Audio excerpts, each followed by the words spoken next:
3rd, 2023. And I'm King, here to bridge the gap between the community and crypto every day, Monday through Friday at 10ish. And today's top stories: fiat is in jeopardy, but Bitcoin stable coins aren't the answer either, says Ray Dalio, as he also says Bitcoin is not the answer to community response. Community mocks Charlie Munger for his obsession with China's Bitcoin ban. Logan Paul and Crypto Zoo hit with a lawsuit as investors take action. And Silvergate faces the Department of Justice investigation over FTX and Alameda dealings, as being reported. But first and foremost, let's go ahead and take a quick look at these prices. Coming in today, of course, the market did get a little peg knocked down the last day or so, but it looks like it's already recovering. Bitcoin's coming in at $23,481, down 0.82%. Ethereum is at $1,655, down 0.38%. We have BNB up 1.24% at $331. Ripple at 40 cents, down 0.67%.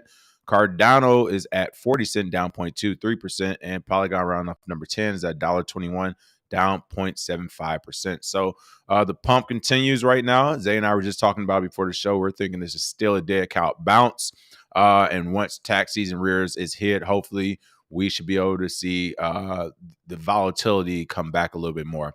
Bitcoin's trending. Polygon Matic is trending, as well as Pancake Swap. Some of the recently added ones to this now 22,000 cryptos out there is Kalima blockchain, Jizz Rocket, also known as Jizz. Oh my goodness.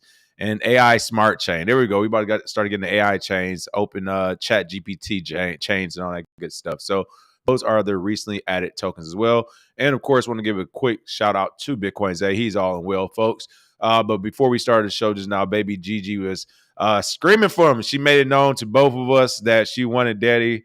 So he had to go be a father right now. So shout out to Bitcoin Zay and all the fathers out there taking care of them youngins. Is something that should be commended, of course. All right. Top story of the day. Actually, let me go ahead and get to this chat open. Make sure I'm saying hello to everyone in the chat. Of course, I'm going to put the link in. Today is a FBF, Fuck Bitcoin Friday. So if you have smoke, please feel free to call in. We got something wrong during the week. Please feel free to call in. Let us know what it was we got wrong and what your take on it is. And yes, also, if you want to call and talk about PulseChain, yeah, we would love to hear that too, I guess, and tell us about those sacrifices you all made and what's going on with that. Okay, really quick in the comments as well. Want to give some shout outs to the chat. My chat's not working. What's going on right now? I try to use my YouTube studio. Chat's not working. Here we got one of them up though. What's going on, Satoshi Slim? E. Debnam L. Chris Minka, Reno Gambo. Who else we got in here? Patrick Walter, Bird Music Group, Todd, Trey, Fanteezy, Chloe Dior, Wisdom Bars, JB. Good morning, and welcome back to the show, everyone. As I already mentioned, top story of the day. We're going to be talking about Ray Dalio first. He has made it back. A couple of dinos of the days, essentially. But fiat is in jeopardy, but Bitcoin and stable coins aren't the answer either, says Ray Dalio. The hedge fund manager instead wants to see an inflation-linked coin be brought to the masses, which will serve to ensure consumers secure their buying power, he says. Billionaire investor Ray Dalio has again flip-flopped on Bitcoin and cryptocurrency. If you've been keeping track, I mean, he's done this as many others throughout the years. I think today or last night or whatever, everyone got that tap on the shoulder. And by everyone, I mean the billionaires and the leaders of the world, because Ray Dalio came out and said something now, and so did Charlie Munger. And we've seen this before. Usually when it's a few billionaires coming out with the same type of rhetoric with Bitcoin and crypto, negative rhetoric all at one time, it almost seems as it's been planned. So to see them come out around the same time says a lot. But the founder of the hedge fund firm Bridgewater Associates explained on CNBC's Squawk Box on February 2nd that the mass money printing of the United States dollar and other reserve currencies has him questioning whether they are forms of effective money. He said, "We are in a world in which money as we know is in jeopardy. We are printing too much, and it's just not the United States. It's all the reserve currencies." And yes, the reason why we're printing so much is because humans who run the private companies that print money in all these countries realize, hey, we can just print more money and have more of it ourselves. And that's what they decided to do, not understanding how monetary authorities actually work. And if you print more, you make it, you dilute it essentially. It becomes marginalized. It's not worth as much. I mean, that's in anything, people. If you have one of something, it's valuable. If you have 100 of them, it's less value. You have 1,000 of them, it's even less valuable. So if our monetary system, for example, has $100 billion we're using, if we decide to print $25 billion, that will dilute the actual system and will make it less valuable. It's pretty simple. That's what we've been doing here. But it looks like Dalio was quick to add to his thoughts on whether Bitcoin was a potential solution. He acknowledged that despite what it has accomplished in 12 years, it is still too volatile to serve as money. It's not going to be an effective money. It's not an effective holder of wealth. It's an effective medium exchange, he argued. And again, this is my issue with people like Ray Dalio, who have all the money in the world, literally, and probably is one of the more intelligent and smarter people on the planet, clearly, to be able to get those type of assets under management and to continue to have them throughout the years. You definitely have to be intelligent. But once again, stupidity has reared its ugly head when it comes to cryptocurrency. As we keep saying, just because these people are smart in other markets and have made money in other markets does not mean that carries over to Bitcoin and crypto. I get what he's saying as far as it being too volatile to serve as money as of right now. And even then, that's up for debate.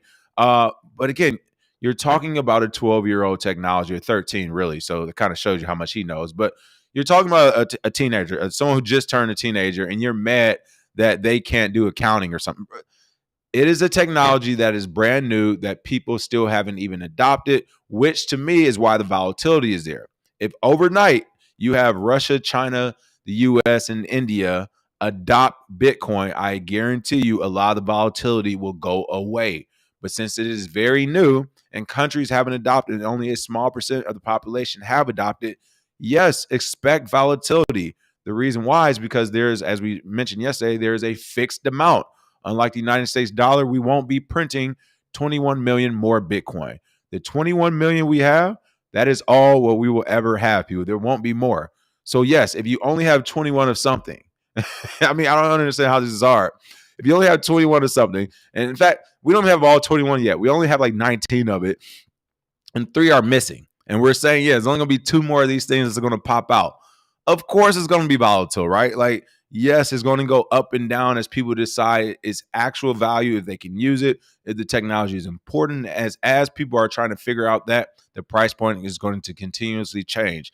I think what we need to kind of key in on, if you want to talk about how volatile it is what direction is the volatility going? It's going up. The direction of the volatility is going up, and it's going up as more people adopt it. So, Ray Dalio, I hear you, but I think you know better. To say it's not an effective medium of exchange, again, I push back on that as well, because you can exchange it instantaneously, and then once you get it, you can change it to where this whole thing of what happens if I buy Bitcoin this price and sell it, and like, and I try to trade it or swap it to somebody, and the price goes down. Like, how long are you holding it for? Are you holding it for a week, 24 hours? Like, literally, it's an instantaneous transaction. Someone says, I'm sending you the Bitcoin. You should have your phone and laptop ready, and you can do whatever you want with it at that moment. You can send it away to the next person. You can cash it out. So this whole volatility thing, again, I'm not really seeing this argument.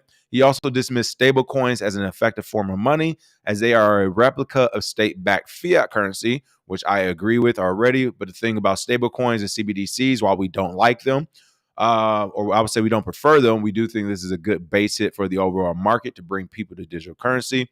But get this was hilarious here. Dalio proposed the creation of an inflation-linked coin that will serve to ensure consumers secure their buying power. The closest thing to that is an inflation index bond. But if you create a coin that says, okay, this is buying power that I know I can save in and put my money in over a period of time and transact in anywhere, I think that would be a good coin, he said. People, that is literally what Bitcoin is. Like, this is what I mean by the stupidity of this stuff. Okay, Ray Dalio, today we create this new coin that does all this stuff that you said, since we clearly don't have it yet, even though we do. If we were to create that new coin today, people, how would we give it value? Right? It was like, this is the stupidity of his argument. If you created that new coin today that he just said, inflation, whatever, blah, blah, it starts off at 0. And then as people start using it and get it, it goes up in value. And then as soon as the government of the United States says, yes, like, you can pay taxes with this, or this is our currency, then yes, other countries will adopt it and use it too. Now, you know what? It'll go up more in value. It will still be volatility in the upward direction.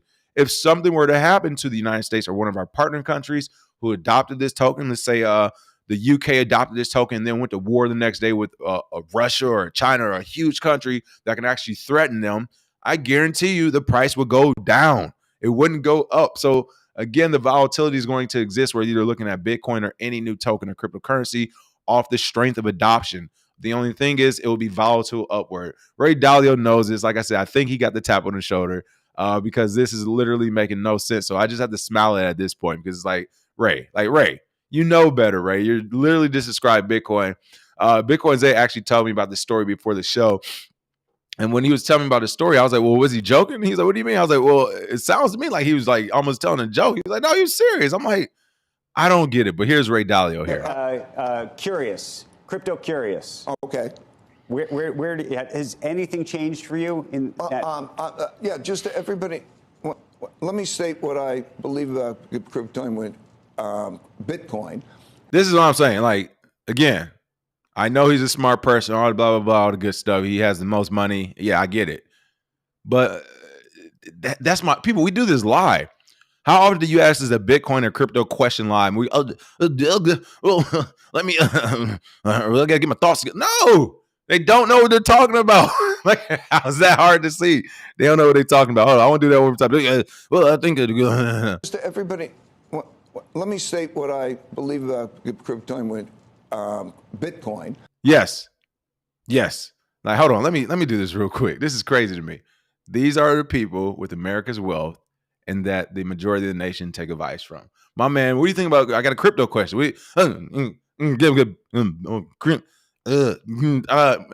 Fucking AI program is about to stop working on my boy. Like, come on, this is crazy.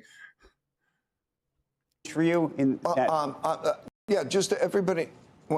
Let me state what I believe about. Say it. I'm listening. Okay. Bitcoin. Right, Bitcoin. And what I've, pretty much always say, I think it's been, quite amazing that for 12 years it's accomplished this. But I think it has no relation to anything. Okay. In other words, it moves. It has no relation. It's a tiny thing that gets a disproportionate attention. See, that's the part that I love. Stuff like that. What he just said. It's a tiny thing that gets disproportionate attention. I agree with you, Ray Dalio. And since you're one of the wealthiest people on the planet, can you please tell our American government, hands off, like no mas, we're good, right? It's a small thing that gets a disproportionate amount of attention. I fully agree with that statement. The Southern District of New York, Eastern District of New York State government as a whole, and regulators should be hands off with crypto. It's way too small for every regulator on Wall Street to point their attention to it. So I agree with you. It's way too small to be going after ICO actors from 2014 who scammed people out of $7.5 million, when in 2022, we have similar actors scamming people out of $50 billion. So yeah, I agree with you. Way too small for this disproportionate amount of attention, yet we're getting it, which means the technology must work, maybe? So that's why the government and everybody is scared of it. I don't know. This is my thoughts. But let's get back to Ray Dalio. Let's hear what he has to say. The value of crypto. Crypto. Yeah, you see that? Hey, hey, he got to look at those notes. You saw you get value of Bitcoin. What's the name? He had to look at his notes. My man doesn't know what he's talking about, and he's doing it with a straight face. I love it. I got to go back to that one. Hold on. Let's see that one. Proportionate attention. The value of Bitcoin is less than a third of the value of Microsoft stock. You could go into industries, biotech and many other industries are more interesting than Bitcoin. It's not going to be an effective money. It's not an effective storeholder wealth. It's not an effective medium of exchange. But we are in a world in which money as we know it is in jeopardy, right? We are printing.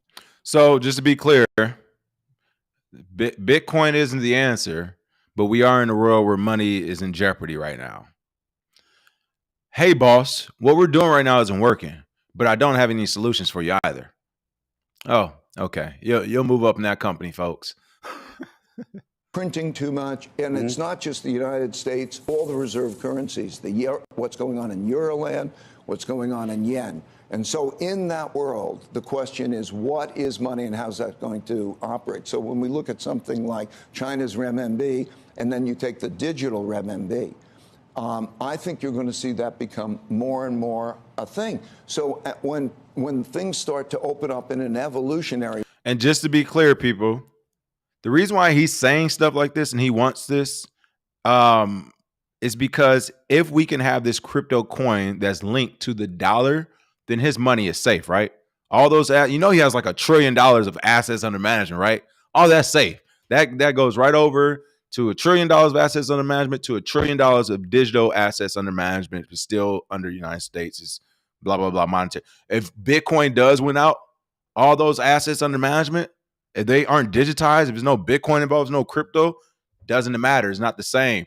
In fact, he could very well lose a lot of money very quickly if he can't get some of those assets on the digital side of the house. So again, it makes sense for people like him to have this pushed back. I'm not mad at it. From a business decision, it makes a lot of sense.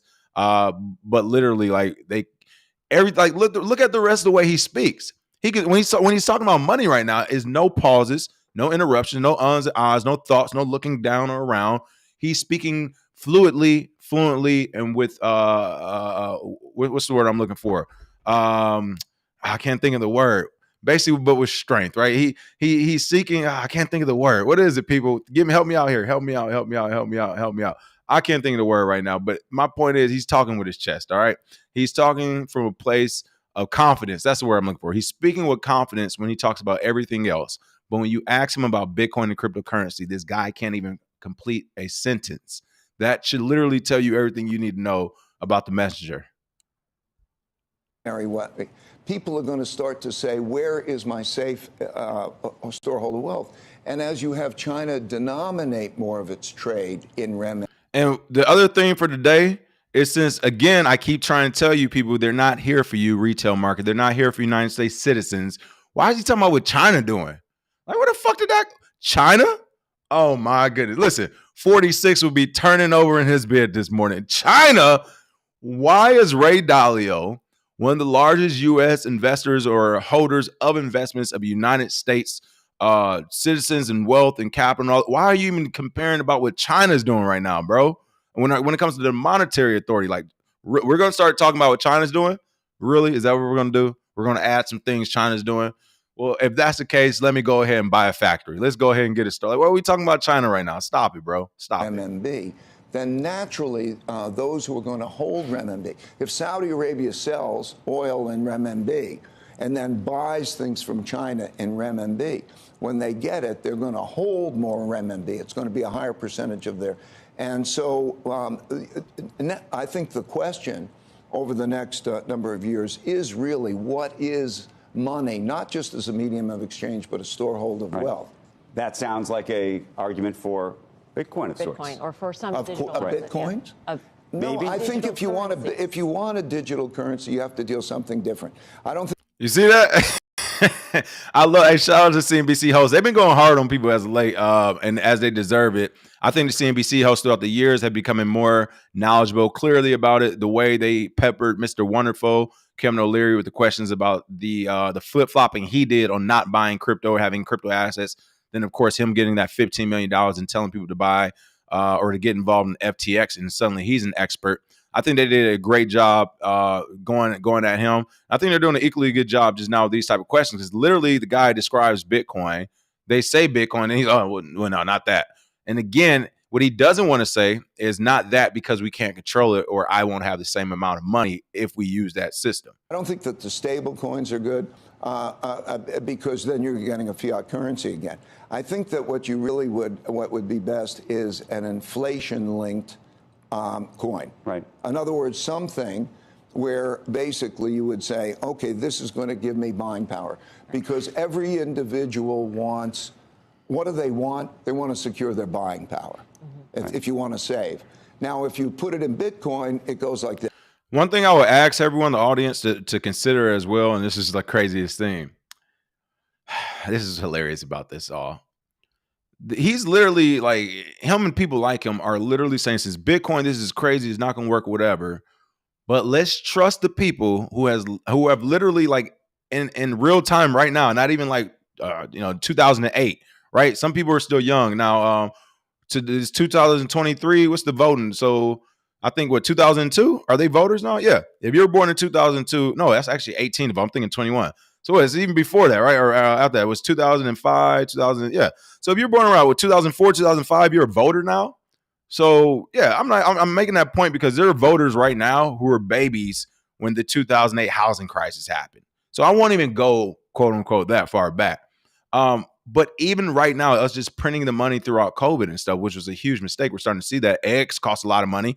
Gas costs a lot of money. That happened because we print too much money. Now our money isn't worth as much. And now eggs are literally $10. Like, it's happening in front of us, people.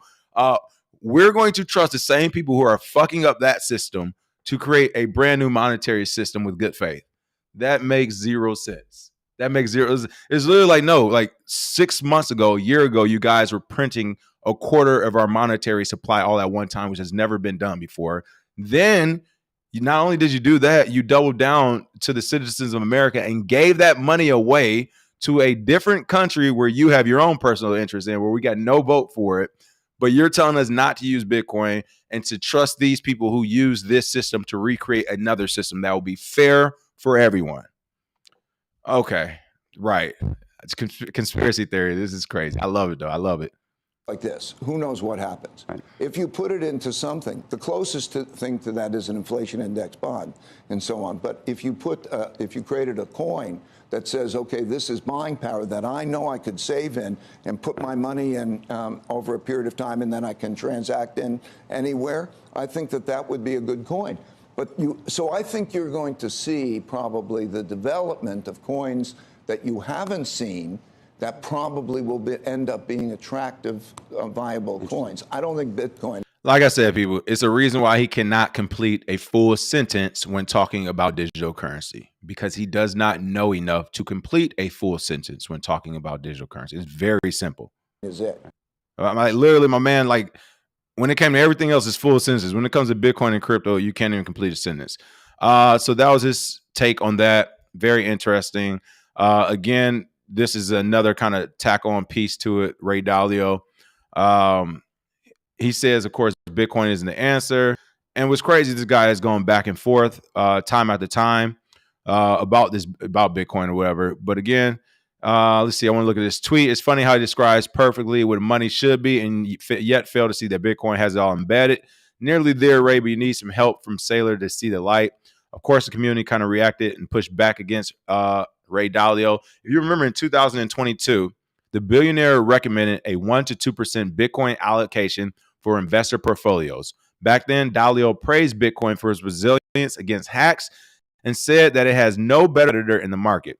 Again, I strongly think that Ray Dalio and other billionaires got the tap on the shoulder yesterday. That's why I'm not going to give him too much of a hard time.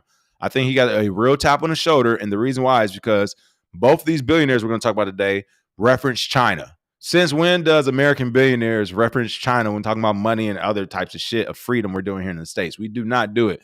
So it was kind of interesting to see them both reference China.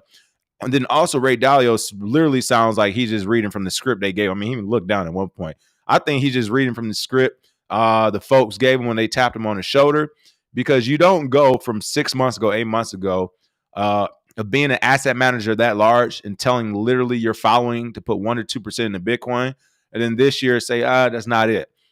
Again, he perfectly described Bitcoin. I think it's one of those things where, like, if you know, you have to know to read the room. You have to understand to read the double speak. He literally described Bitcoin, but he's saying that's not it. So to me, he did his job. Like, he made the bosses happy at the top. That gave him the tap on the shoulder and says, hey, you want to keep living like you live? Bitcoin is bad. So he says, fine, I will tell everybody that Bitcoin is bad. But on the flip side, he perfectly described it. So anyone who's actually involved in the space can be like, oh, he's talking about Bitcoin now. And so I think he's really just trying to satisfy two beats. He's trying to satisfy the Bitcoin and the crypto community, which he does believe can actually work. But he's actually trying to satisfy that tap on the shoulder too. Because, I mean, other than that, it makes no sense the way he flip-flops. I have no clue how this happened. I'm looking at the comments right now. You guys are crazy guys going in right now. Let's see. Coop DeVille said, I have to check my Reddit channels and see what I can sleuth out on this Dalio situation. What else going on? Yeah, shout out to PFC Wells. Trek is out on duty this weekend, as he said, playing soldier and sticks. Be sure, be safe out there. Stay hydrated, stay warm, brother. You know, I remember them days, and I don't miss them now. Actually, I do miss it some days. You can be a wild man when you're out there. You can be a wild man in the military. They let you get away with just being a wild man. So I could miss those days, but for sure. JG Wetware, what's going on, says, since when does America let China fly space balloons over Wyoming? Omni said does not compute. I'm telling you, it's hilarious, people. They speak so well. They're so informative. They can talk for days. Oh, they all the experts in Bitcoin and crypto. Like, ask them a question, they get to stuttering. It's too. I mean, literally, you just saw it happen on 2 or 3 different occasions. He could talk about everything else until it's actually a question about crypto, and he has to speak knowledgeably.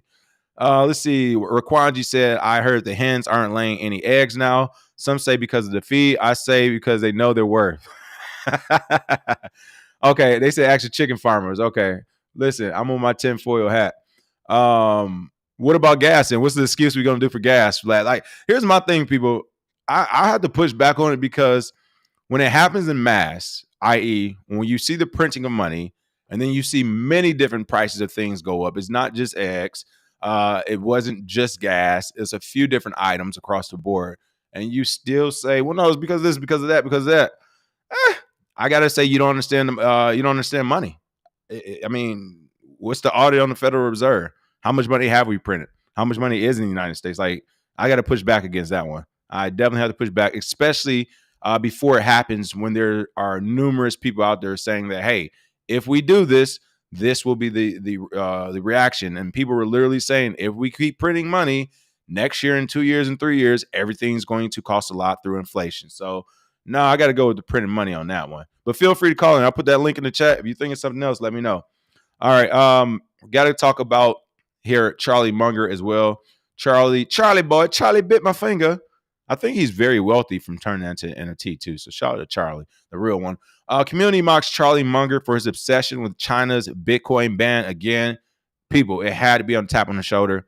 The online community has expressed bewilderment over how China's crypto ban aligns to the United States' proclaimed principles of freedom. That is my point. They are showing their asses right now. They don't want, they want us to be free as long as they're in control. But the moment the Charlie Mungers of the world, the Ray Dalios, the moment they start losing their billions or it becomes an equal playing field, shit, hey, China, hey, listen, we need to implement some shit China do. Can you believe that? Like, these people literally claim to be Americans. Oh, man. Vice Chairman of Berkshire Hathaway, of course, Bitcoin critic Charlie Munger, is calling for the United States to follow in the footsteps of China and ban crypto. I cannot believe this is real. But once again, this is what happens, and I'm not trying to be ageist, but if you're 99 years old, take a fucking seat. You've done it. Congratulations. Like, Charlie Munger is literally one of the wealthiest people on the planet. Bro, you won life, okay? You got as much money as you can. You live to be 99 years old. Like, you did it all. Okay, we got it. However, I am not trusting a 99-year-old with the future of a digital market, of modernization. No, the best you can do for us is tell us how it was so we can use our analytical brains and compare and contrast best and worst practices, and then we'll make a blueprint and architecture to go from there. But what we don't need is a 99-year-old dictating modernization to us. That is ridiculous. Almost as ridiculous as having 2 80-year-old presidential candidates. This is crazy. I should call them my papa and tell them to get in the mix. This is crazy. Sit down, relax, and enjoy the sunsets, all right? Like, this is crazy. We had a 99-year-old commenting on Bitcoin and people are listening to crypto. Not only is he commenting on them, like, he must be going senile because this same 99-year-old is actually saying we should follow the footsteps of China. What happens when we follow the footsteps of China and ban crypto and it works, or that we like it? What do we do next? Do we ban internet sites after that? Are people only going to be allowed to have 1 child or 2 children that can only be 1 girl or 1 boy? Like, what comes next? Like, what comes next? He literally said we should follow the footsteps of China and ban this. This is supposed to be an American. As I said, they are not real Americans standing up for Americans. You cannot trust these people. Their interests are with other countries. Their interests lie in their pocketbook, not in their neighbors. It is a big problem. Normally, it wouldn't be a problem if they stay quiet as a private citizen. but the fact that these people help get regulators in position, politicians in position of power, this is crazy. But again, this is the 99-year-old vice chairman of Berkshire Hathaway, Charlie Munger, saying that cryptocurrency is a gambling contract with a nearly 100% edge for the house. Again, ask yourself why two billionaires, one of which even said we give this a disproportionate amount of attention, why are two billionaires giving this thing an attention? Why are two billionaires giving a small market attention? Why are they giving a gambling contract attention? Why, if it's so bad, why are you giving it attention?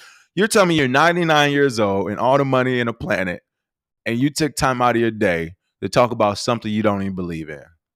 Boy, I could never. Here's a funny thing. People always think, I always joke with people out here because, I might make comments and people like, are you a this-a-phobe? Are you a that-a-phobe?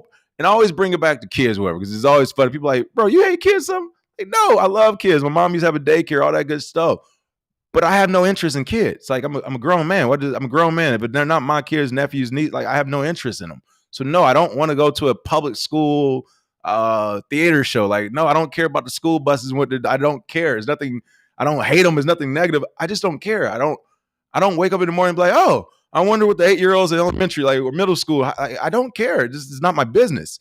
So I don't make money off it. Like, I don't get it. So when I see a 99-year-old who has all the money in the world keep talking about Bitcoin and these technologies that he doesn't like, to me, that's saying everything. It's like, no, you're in the right direction, bro. You're doing the right thing, because why else? I can't even concentrate on shit I don't like for 5 minutes, but this guy is doing op-ed pieces on it at 99 years old. This is crazy, man. Like, that should tell you everything you need to know. We're in the right direction. Munger also said that a cryptocurrency is not a currency, not a commodity, and not a security. Shout out to Charlie Munger. I agree. Adding that obviously the U.S. should enact a new federal law that will ban crypto. Wait, what? So wait, in one sentence, he cuts the legs from up under the SEC, CFTC, NFA, like just so many different regulatory bodies. He cuts their legs from up under them in one sentence, and then says, but we should also ban it. No, my boy, what you said was perfect. It's not a currency, it's not a commodity, and it's not a security. So CFTC, you should leave the room. SEC, you can leave the room. Shit, American government, you can leave the room. It's not nothing. Right? It's nothing. I love it. He's saying, listen, people, God isn't real. Religion isn't real. Gravity isn't real, but we should ban outer space and religion. So, like, if it's not real, if you don't believe it, then why do we need to ban it? Like, what are you talking about, bro? Like, this is crazy. But I love it. And this sounds like the thought process of a 99-year-old. I'm not even mad at him. Like, he's 99, people. Honestly, if you want to talk about banning shit, listen, if you're up to me, voting power might end at like 95. Honestly, because listen, 100 years ago, what was going on in the United States? I mean, it's 2023. What was going on in 1924? Oh, yeah. Hey, listen, honestly, I think we should ban voters over the age of 95. Like, what are we doing here? Like, what are we doing here? Fuck no. You don't get to decide what a bunch of 30-year-olds and teens and 20-year-olds are going to be doing when you're 99. You're on your way out the door and you're trying to tell people what to do with their life. If you all don't see the psychological issue with that, my man is literally on the way out the door of life, and he's trying to tell the entire planet, the United States, using China as a reason of what we should be banning. I can't believe this is a real conversation. This is crazy to me. But let's get back to old Charlie boy here. Oh, Charlie. According to Munger, the best way to approach crypto is to follow in the example of China, which put a blanket ban on crypto on September 2021. The Berkshire Hathaway vice chairman stated, what should the U.S. do after a ban of cryptocurrencies is in place? Well, one more action might make sense. Thank the Chinese communist leader for a splendid example of uncommon sense. He did not just say that. Thank the Chinese communist leader. My man said, thank people, not in my America. Not in my motherfucking America. People did not deploy for assholes. Like, I mean, it's freedom of speech, but this is the type of stuff that gets people riled up. Communists? You know Americans fight and die on the strength of capitalism, right? You all heard me say that live. And you over here thanking a communist leader? Oh, my goodness. This people, hey, we're gonna start banning stuff and making up new rules. Like I said, I got some rules I want to implement too. You haven't done any service for the nation, you shouldn't be allowed to be able to speak publicly. If I'm, as far as I'm concerned, no Red Cross, no teacher, no firefighter, no policeman, no you ain't done nothing for the country, but you just made money and you talking crazy? Fuck no. Hell no. You shouldn't be allowed to just make money and get to talking crazy like this 90. Like what? A strong gust of wind will end it for this guy, but we're taking advice for the rest of our lives from him. This is hilarious. And then he thanked the communist leader. I cannot. How is this not a mainstream story right now? He thanked the communist leader of China. People, if it's up to him, we not just banning crypto. We about to get to banning a lot. He thanked the that my man in law said he's officially seen now. Of course, the community pushed back against its latest anti-crypto arguments, with many expressing bewilderment about how measures like China's crypto ban stack up with the United States proclamations that it supports freedom. The battle lines are being drawn: freedom or tyranny. Non-custodial wallets are the hill we can't surrender. NFT ape author Adam E. Bryant wrote on Twitter, I hate that we even call them non-custodial wallets. We should just call them regular wallets. We should call custodial wallets. We don't have to signify that is non-custodial. Do not let them change the narrative. A wallet is a non-custodial wallet. It's only custodial if you're using one of these exchanges. So we'll call it a custodial wallet. We don't need to add in non-custodial for this. And then, of course, others mock Munger for not understanding that crypto is virtually unbannable. Indeed, after banning crypto in 2021, China has continued to be the second largest Bitcoin miner in the world, and possessing crypto is apparently still illegal. So again, this whole idea that it can happen in China has been going on for a while, but as this tweet says, it said that Charlie Munger believes he's doing something by calling for a ban, doesn't understand his math, and can't be banned. Old age deteriorates critical thinking skills. It does. I mean, I can't, like, people, I don't even think like alcohol was legal when Charlie Munger was my age, bro. when did bootlegging end? Hold on, seriously, I'm about to bootlegging. I don't even know how to spell it. Bootlegging ended when? Hold on, I spelled it wrong. Okay, so he was a boy. He was a boy when it ended, but yeah, like people, like alcohol was illegal up until 1933. My boy is born in like 25 or 20, like 24, 25. Charlie Munger birth year. Let me see. Hold on. Let's do this. All right. Yeah, there we go. My man was born in 1924. Okay. Like bootlegging ended in 1933 when he was 10 years old. Okay. When he was 9 years old, alcohol was the same as cocaine. Al Capone and the mafia was like killing people over bootlegging alcohol. And this is the guy who has advice for us going into the modern future. When I tell you can't make this shit up, you really can't. Like, what? Bro, you've done your time. We appreciate everything.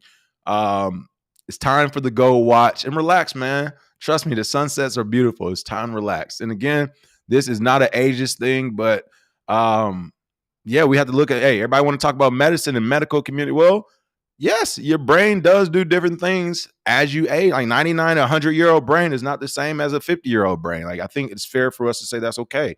And I also think it's fair, since these people are talking about banning shit, I think it's fair for us to say, hey, should we be listening to a 99-year-old, like, verbatim, right? Like, I get it. Like, they have great insight, especially into historical things, but should we really be listening to them tell us what we should be doing with the future? I don't know. All right. In other news, first, let me go ahead and check the comments. I know you all are going crazy in there. I'm seeing some of these comments right quick. It's hilarious. They saying leave old Charlie alone. I know, I'm gonna leave old good Charlie alone. Elon Musk is Satoshi. Coca-Cola had cocaine in it. I mean, people, don't make me do it. Let's go back to 1925 and see everything that was going on in the world. Let's go. In fact, let's wait till he's 20. So we'll go to 1945. So when he's 20 years old, he's a voting man. Let's go to what was happening in the world at this time. This is crazy. Let's see. When hardware wallet rug pull. Local TX said, leave Charlie alone. My man made his fortune with the tools of his time. He's a billionaire. He can say something, though. With the tools of his time, everyone wasn't allowed to use the tools of his time in 1945. So, nah, Not really. I can't give him a pass on that one. You gotta give me a better reason than that. Let's see. No matter what, we always have peer-to-peer. That's right. Let's see. They're waving the flag and burning them at the same time. And see, this is my point. Thank you, Todd Mack. If Kanye has said that shit, he will be recensored. That is my point. So no, I can't give him a pass. I'm not giving anyone a pass who made their fortune in times where literally only a small percent of the population was even allowed to make money, much less a fortune. So no, I don't give people those props for that. The Great Reset, I know, right? Let's see. They better set up interviews now with Charlie. SEC and the U.S. government has left the door after Charlie Munger was speaking. 93 in 3 months. Any older, go pick out. Man, I ain't gonna say y'all funny. Munger and Charlie, or Munger and I'll call him Buffet, but Buffett working on their own CBDCs. I can believe that. And see, that's the crazy thing too. And that's what I'm saying. They keep having issues with no solution. If what they believe is real, Ray Dalio, the Charlie Mungers, the Warren Buffetts, the Bill Gates, people, they literally have the resources to create the CBDC or digital currency, whatever it is, of the perfect money. They have the resources to create it, but they're not. So it's like you're complaining, telling us to just be happy the way it is, but we're literally pointing out the issues in the way it is. And that's no one knows how it is. No one knows how much money we have. You won't let anyone audit the Federal Reserve, a private company. Like there's so many glaring issues in the way it is. You sanction people and they can't use a bank account anymore. They can't use money. So no, the way it is isn't working, but they don't want to come up with solutions. You got to love it. All right, last few stories of the day. Let's see. And I'm about to actually put this link in the chat. So if you got some smoke, if I just got something wrong, if y'all want to cap for old Daddy Munger, feel free to call in and tell me why Munger is right. Rural Black said when Charlie was young, bathrooms were segregated. You said you just mad because he's rich and white. That's okay. Right now, only a small amount are making a fortune with Bitcoin, though. This local TX call in. I hope you joking. I got rich white friends, old rich white friends. What are you even talking about? This makes no sense at all. How you think I got into the military? Through my Detroit homies? Like, what the fuck are you talking about? I went in as an officer through the SEAL program. I had to get like signatures from nothing but old rich white people. I got a phone book full of them. Like, that's why I always say I can never go broke. They love me. What are you talking about? Please feel free to call in local TX. This is what we got to have the lies, because y'all be saying some crazy shit, and that's the craziest shit I've ever seen you say. Call and lie. Did I put the link? I think I just put that link in the chat. Feel free to call in live. You're going to have some crazy ass takes like that. Call in live and back it up. Don't just chat that shit up. That's weak. Super weak. Weak. Call in. That was some weak shit, local TX. Call in. He said, I'm mad because he's rich and white. Oh my goodness. You all have no clue who I am. Do you not understand? I don't care about no one else but me. This is for the show, for entertainment. I'm mad that Charlie Munger is rich. Come on, man. Call in. Call in. I'm fucking with you now because I want you to call in so bad at this point. Let's see. When Charlie was making his money, workers were throwing themselves into the meat grinder as a sacrifice to the evolution of the hot dog. Let's see. If Charlie was born 30 years ago, he'd be vlogging from some crappy basement bedroom tweeting about how his son got gypped. They weren't called robber barons for nothing. Exactly. Like, cool, bro, this is hilarious. About man is praising a communist leader and you capping for him. Call in. Call in. Call in. Here it is. Local TX. You just mad because he's rich and white. That's okay. Right now, only a small amount are making a fortune with Bitcoin. And that's the problem right there, local TX. And you should know this from watching the show long enough. If you're only looking to, or if your only reason to be in this market is to make a fortune, then yes, I can understand why you would probably side with the Charlie Mungers of the world and the Ray Dalios and so on and so forth.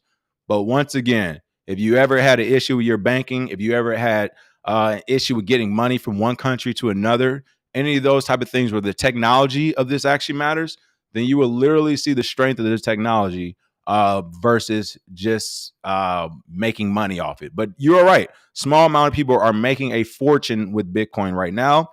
But again, like that's not what Bitcoin wasn't invented. So I didn't see in a white paper Satoshi say like this is the way you all be making a fortune.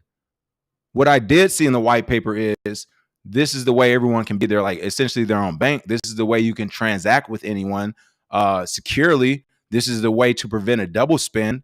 That's what I saw in the white paper. Ways to prevent double spends, peer-to-peer transactions, anywhere on the planet, anytime. You are your own bank assistant. That's what I saw in the white paper. So this entire notion of not becoming wealthy and making money, that is a secondary, that's like a reaction of the new technology. That's a reaction of it being a valuable technology that works, that people can use and enjoy. It becomes valuable. That's the secondary thing. You make money because it works as a good technology. Not we're trying to make money and it just so happens to be a good technology. So again, for people who think like that, you're right. This is definitely not the space for you. Yeah, that's never been the way we looked at it. In fact, the only reason we even started off doing the series, the best altcoins we buy, is because, as I told Bitcoin Zay years ago, people really would think just being an only Bitcoin channel would be super boring. But feel free to call in. I mean, your fingers work. I'm sure to push that. Come on now, call in now, call in and have a conversation. Boy, y'all do not know my phone book right now. I can call up 3-4 star retired admirals and shit. Send. I mean, look at my other channel. I did it. My homie got my one buddy is not even old. He's like 45 with $140 million to his name. Like, what are you talking about, bro? Like, you do realize where I live at, right? Y'all know who my neighbors are. Like, what the fuck y'all be talking about? This is hilarious. Feel free to call in, man. Call in. Do y'all? Oh my goodness, this is too funny. Yeah, Beverly Hills and Brentwood has a bunch of young rich rappers living in it. That's who live in these neighborhoods. There we go. We got somebody who is local. There we go. Turn that camera on, local. We got local TX. Call in. Turn that camera on. What did I get wrong, local? He working on sound. Get that sound going. All right, I'm gonna turn you off. Let me know when you got the sound going, the camera on. We can have the discussion. Put that camera on. Turn that sound on. I'm watching and waiting. As he gets that together, Logan Paul and CryptoZoo hit with lawsuit as investors take action. That is right. We've been talking about this for a while, especially after the entire. Who was the guy who did the in-depth? CoffeeZilla did the in-depth expose onto the Logan Paul and crypto scoop fiasco. Logan Paul, of course, hit back at CoffeeZilla, essentially saying he has bad journalism. He doesn't know what he's talking about. Then he came back again and apologized and said, hey, he handled it wrong, and he's working on making CryptoZoo right, essentially. But it looks like it's too late, as plaintiff Don Holland has filed a lawsuit against CryptoZoo and Logan Paul, alleging the YouTubers, influencers' fraudulent venture expected a rug pull. Now, that is different than they actually expect one. Local TX, you there yet? Camera working, sound working? Nothing working. Oh, he gone. All right, shout out Local TX. Local been around for a while. He know I'm just talking shit to him too. But I hope he come back so we can get this live going. Come on, come with the smoke, Local. Let's see. I know what Local got wrong. He mic'd the camera. Don't all the undesirables, exactly. All the undesirables live over here at Bill Spliff. You know what's up. All right, Logan Paul, though. CryptoZoo and Logan Paul have been named as defendants in this newly filed class action lawsuit, which alleges they stole millions of dollars worth of purchasers' cryptocurrencies via a fraudulent venture. Oh, there we go. Hold on. We about to stop the show. We got Mr. Loco. What's going on, Local TX? What's up? What's the word, man? Oh, perfect. How you doing today? All right. All right. You know, hey, why you coming from Munger? Man, what? Okay, this is why. All right. Man, my wife has worked for Geico for over 34 years. And man, I wouldn't have what I have if it wasn't for Geico and Berkshire Hathaway. So I got to defend the guys when you talk about Munger and Buffett. Have you read any of their books? Have you read any of their books? No, I don't read from people who give investment advice about 1930 Coca-Cola stock. It's the same business, man. Even you're a tech guy, so I can talk tech with you. Whether you go from Python to C++ to BASIC to Fortran, it's the same shit. It's getting data, saving data, updating data. That is it. If you look at anywhere else where you go get a tech job, that if you could do those things, you're pretty much a programmer. It's all just semantics. Let me ask you the same thing with a lot of their business stuff. Oh, okay, I get you, and you know I'm with you on that. That makes more sense as far as if you made some money with them throughout the years, and I'm with you. You gotta stand up for the man for sure. I had to ask you this though: what are your thoughts on Charlie Munger agreeing with the communist Chinese leader and wanting to ban cryptocurrency, though. I mean, you're a Texas man, right? Wait, you're a Texas man, right? And he's talking about, come on, he's talking about a communist leader. What are we doing here? What we doing? No. Now that, that's some bullshit. Okay, I'll agree with you on that. But but Kanye does some bullshit, and you don't just throw it off. It's he's just for that. Let's just overlook that one little crazy shit he talks about. But Kanye, you gotta stay on Kanye because Kanye is my boy. I understand that, and you're doing the same thing. That's what I'm saying. You're picking one little thing. I was like, wait a second. Oh, okay, I get you. Okay. You're saying I'm throwing the baby out with the bathwater with Charlie. I'm just thinking if you read some of their books and how they look. I remember during the .com days. All right, when we went through that 2000 and everything, and everybody was just throwing shitload of money to it. As long as you had .com at the end of your name, investment money was just flying everywhere. But them guys were the first guys to say, "Hold up, let me see your income, and let me see your expenses. Let me see my profit margins here." And all these tech companies could not explain it. The tech companies back then in 2000 are the shit coins that are happening now. If you do a little investigation, say, okay, how are you making your money? All right, what's your profit margin?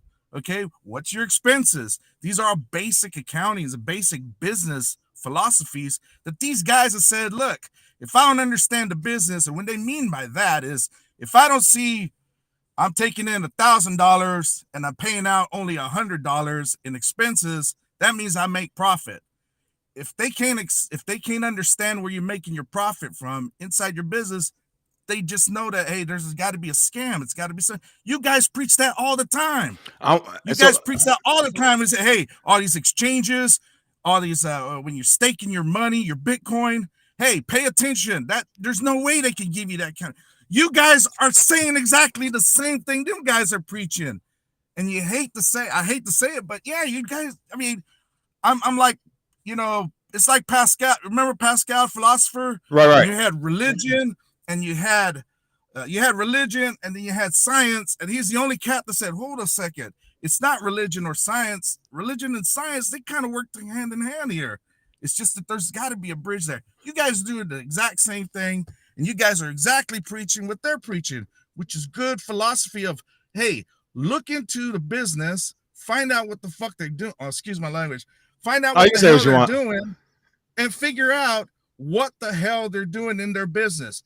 If people had did that, they wouldn't have gotten fucked over in the FTX, SBF shit because they all got greedy. And that's exactly what happened in the .com. That everybody got greedy. Everybody just saw, man, if I drop 10 grand here, maybe in a year, it'd be 50 grand. I just, pumped up my money. So that's exactly what's going on. I agree with most of it, but here's the part that we have to talk about, though.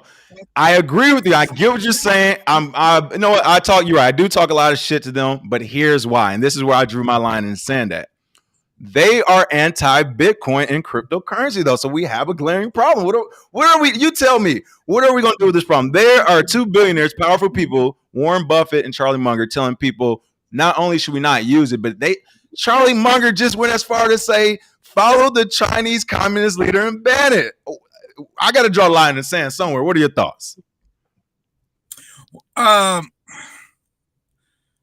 You can't ban it because it's unbannable. Right? They want to, though. Listen, they want to. So they want to. All right. But I also want to, I want to go date the hottest chick there is, but it ain't going to happen. You can say it all you want, but it ain't going to happen. Right. All right. Someone keeps saying that. I mean, just because this is my problem. Just because they say it, you've already said, oh, we got to address what they've said. Dude, I don't give a fuck what they said. You don't think that affects the market? Hey, we should ban return. Huh? You don't think that kind of? Go ahead. No, do you don't think it affects the market when, especially like right now, Los Angeles, we have 100,000 people who are homeless, which means that majority of them do not have bank accounts. You cannot have a bank account here in Los Angeles without having a home address. It's not happening. So literally, I know that. Right. So when it comes to you're good. So when it comes to these people, okay, Bitcoin and crypto is an option. Might not be the best, but it's an option. But then you have people like the Mungers of the world saying no, we shouldn't even be involved in this at all.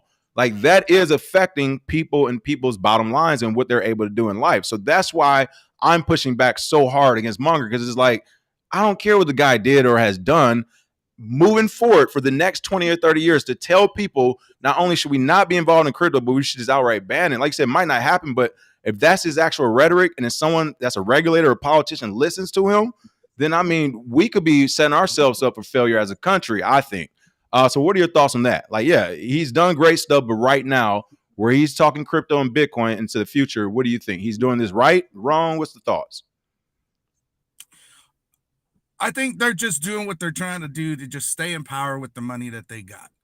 That's fair. Okay, it's very difficult. Hey, it's very difficult to say, all right, I created this big kingdom. Now you want to, you want me to rebuild it? I ain't got time. They're gonna try to do that. All right. Yeah, I hate to say it. Fentanyl showed up, and all of a sudden, crack showed up. Nobody wanted cocaine anymore. Right. Right. There's always going to be right. All right. There's always going to be a new product, and there's always going to be, in the business world. And I got it when it comes to advertising and all that other stuff. In the business world and in the tech world, all right, you have to produce new product, okay, to generate new money. All right, it doesn't matter if the phone that we got right now, the camera is badass, but we got to do something else. We got to add something in there so it's a brand new product, okay? Anthony Bourdain explained that in the Big Short. Remember, he says, "Hey, I got this old fish." He goes, "What am I supposed to do? Throw away this old fish?" He goes, "No, I cut it up and I put it in a stew, and now it's a new product." Okay, they did that with the CDOs and everything. So they're always trying to produce new products, and these products are products that we don't understand. And that's exactly what they're saying. And say, hey, it's just like the Bitcoin. It's just like the .com days. They built all these companies, tech companies. We didn't understand them. They just wanted our money. Okay. So it's the same thing right now. Okay. I think personally, they just, they are old. All right. And I just think I agree with you in the sense that in the sense that they may not be open to new ideas. Right. Okay. You wouldn't be open. Hey, you wouldn't be open to a new idea if it meant, knocking down what you currently have. Hey, but I'll tell people, I'll be like, listen, folks, it's the deal. Hey, I can't give away what I got. I'm sorry, people. I got to vote no on this. No, hey, Local TX, appreciate the call, man. For those who don't know, Local TX is a long time listener. We know he's trolling each other. I just want him to call in. Local, have a good one, man. Appreciate the call. Before I leave, dude, I'll say 90% of the shit, you guys are always on it. Always on it. I'm always supporting you on Twitter. I'm always trying to get Cuban to follow you guys. I'll be seeing that. Yeah, and so I just want to let you know that since day one, since I started the show, man, you guys been on it. I listened to Zay and you King, and you guys are tech guys, and that's what pulled me in. I was like, okay, these guys aren't the bullshit, marketing people or the business people trying to push shit over. You guys actually have a lot of legit shit, and it's different when it comes from a tech person. I don't know how to explain that. No, I appreciate that. Real is real. Yeah, if we were some marketing people, we have way more followers, so we're not that. Hey, you guys will get there. There we go. Get there, and you guys will be mainstream, and because they'll be coming for you. They'll be like, okay, you went this way. Now, who are the experts in this game?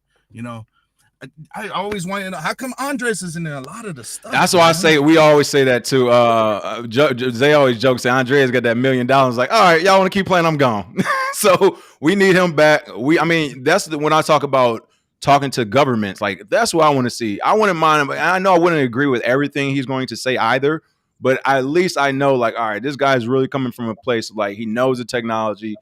He knows how it should be implemented for the most part as well. So yeah, but thanks for calling in, Local. Much appreciated, my man. Anytime, man. Anytime. All right, shout out to the Local. Hey, same. There we go. Get up. And again, people, as I mentioned, Local TX been a long time listener here. I knew he was trolling already, but go back and forth. This is why we always say people call in on Fridays. It's a fun call in. You get your point across wherever we can talk some shit back and forth. But the important thing is we're moving this conversation forward when it comes to Bitcoin and cryptocurrency. Have y'all be scared to call in all the time. We told y'all we'd be messing with y'all. All right. Really quick, we got OMAC, OMAC calling in as well. What's going on, OMAC? How you doing today? Doing all right. Doing all right. What you got for us today? Look, you have to understand Charlie Munger and the rest of them. The reason why they do not like Bitcoin is because it directly challenges their stock. Berkshire Hathaway is directly being challenged. Many people have used Berkshire Hathaway literally as a savings bond to where there was guaranteed returns year after year after year after year. You now have Bitcoin less than 13 years ago, started from zero, and now at its height, $69,000. Berkshire Hathaway now is somewhere like I think about $180,000 or something like that. Bitcoin in under 13 years is literally getting to the part it's about 40 to 50% the price of Berkshire Hathaway. So you're basically talking about the fact that very soon Bitcoin is going to surpass Berkshire Hathaway. People are not going to want to put their money into Berkshire Hathaway when they can put it into Bitcoin and get a better, faster, and the fact that nobody can basically stop it. Bitcoin doesn't require anything to do like what it does. Okay, like this. When Warren Buffett and Munger die, watch it take a dive. Watch it take a dive. Oh, I give you. Yeah, I see Right. that too because the confidence. Yeah, people are Right. gonna be like, well, they could do it. Kind of like what Loco was saying. He was like, no, I'm messing with Munger. He's been doing a good job. I'm with you. Everyone's gonna be like, well, can y'all counterparts do it now? Yeah.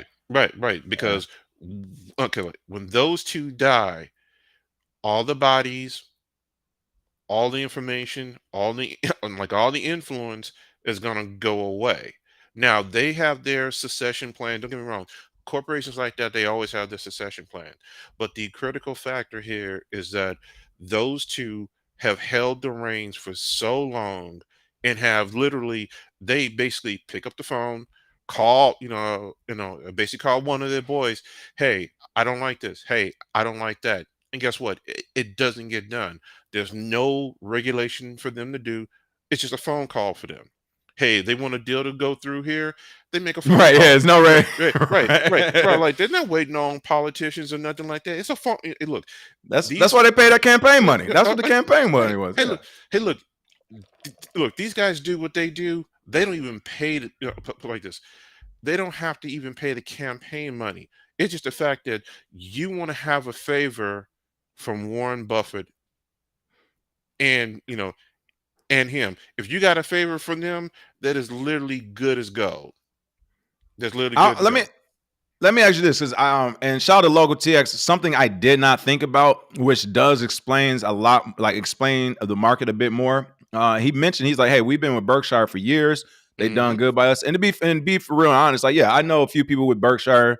They have done great. I did not consider that as being I guess part of the Berkshire army, if that makes sense. I didn't consider they have one like that. Now I'm like, yeah, right. I had to rethink that. I'm like, they do though. They really do. So how much do you think that's influencing the Mungers and the Ray Dalios? How much are their especially Ray Dalio? How much are their networks being influenced?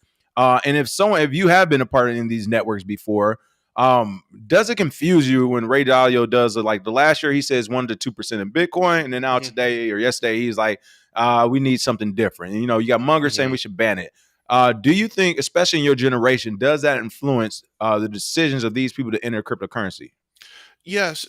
Okay. Like you gotta look at it this way. If you would have just hung with Warren Buffett and Munger, you wouldn't have not lost any money. You made money. You made bukus of money. You made wealth. I mean, you wind up getting wealth by basically hanging with them. Now, Bitcoin has made a few individuals, a small minute compared to the traditional finance. Bitcoin has made a very few amount of people any real billionaires, this, that, and the other. So right now, they're going to hang with what has been done and what has worked the most consistently. And right now, regardless of what anybody wants to say, Bitcoin is still right now connected with the stock market. It's still connected with it. If the stock market goes up, Bitcoin goes up. If the stock market goes down, Bitcoin goes down. It has not detethered yet, regardless of how much people want to. So Ray Dalio, I was kind of surprised that he kind of did like what he did. But then when you kind of set back and you looked at everything that's going on, and also the fact of where Ray Dalio and his potential group has lost a lot of money, and and some other things as well. I personally think his group may have had one of those um you know um 3 arrows or something like that. I'm basically kind of double checking on that they may have taken a hit because of those type of things. And so, like, for right now, you basically pull back to like what you know, and what you know is going to be pretty much the Warren Buffetts and the Mungers type thing for right now. But definitely, I believe they're going to have their say. But like I said, when Warren goes away, when Munger goes away, and I forgot the other gentleman as well. When he goes away, you're going to see the fact that Berkshire is not going to do as well as it used to anymore. It just isn't going to do it anymore. And you're going to see Bitcoin climb, and when Bitcoin climbs, that's when you're going to start. A bunch of them are going to sit there and say, you know what, we're used to 5-6% a year. 12 on a really good year. We're not seeing it. But look, we're kind of seeing Bitcoin hit, 50, 60, 70% a year. Hmm. Hold up. I mean, even when you look at like at the beginning part of this year, Bitcoin still has outperformed Berkshire. If you look at last year, even though Bitcoin like went down in 22, it still beat the crap out of Berkshire. And then Berkshire does have a lot of sway. Okay, if you want to see the original fanboys, Berkshire, the Berkshire Club, their fanboys is what you're in. Tesla is the new generation of that. That's why. Oh, okay. Like There we Tesla, go. Thank you. right, That's what I was right, trying to. That's what I'm trying right, to figure out. That's right, okay. That's what I needed. right. So like that's the new generation. Tesla literally is going to be the quote unquote technology version of Berkshire Hathaway, literally. Okay. And so that's why you see that fandom come out of the woodworks. Just like if you say anything bad about Berkshire Hathaway, I dare you. Go ahead and just post something on Twitter and say Berkshire Hathaway ain't S. Think about it. Hey, let me see your P&L. Think about it. Let me see your P&L the last 5 years, my boy. You talking too much. Yeah. I dare you. I bet you, man, they will come body slam your account quickly. They will look. They will body slam your account like crazy. You say anything crazy about Tesla, it's the same way as well. It's just that Tesla is the new generation, literally, of Berkshire Hathaway, because Tesla, when it finally does all that it does, Tesla's not really a car company. It's a technology company. No, it's a tech company. Yeah, it is a tech company. When it finally does its power, its roofing, its solar, its its satellite technology, SpaceX, and all. I mean, come on, that's literally Berkshire Hathaway, but just with tech. Literally, right. It morphed. It just graduated. I'm seeing it too. I'm with you. More. I'm with you. Yeah. We'll definitely appreciate that take on that one. A lot of insight. Oh, Mac, welcome back. Of course, we gotta get your show here rolling this year for sure. Oh yeah, because definitely. we definitely need more of your insight here on that one. I love the thoughts on that. But as always, much appreciate. Any last messages you want to leave anyone with? I would say this: anyone, regardless of what you think of the price of Bitcoin, I would say this now, as I tell all the men that I mentor. You want to pass on a legacy to your children's children. And the best way to going to do that and the best consistency will be to go buy Bitcoin. Even if it's $25 a paycheck, get as much as you can safely at your own risk level. Just stick with Bitcoin for right now. Get more knowledgeable. Keep hanging with the gentleman of crypto. Get your knowledge up, and then basically go from there. But do something for your children's children. There it is. Much appreciated, Omac. Until next time. Thank you. Thank you. All right, we got Bitcoin Chris in the house. Bitcoin Chris, long time no see. How you doing, my man? Hey, what's going on? I'm good. How are you? Good, man. The hair look dope, man. Here we go. Hit me again, baby. Hey, there we go. What you got for us today?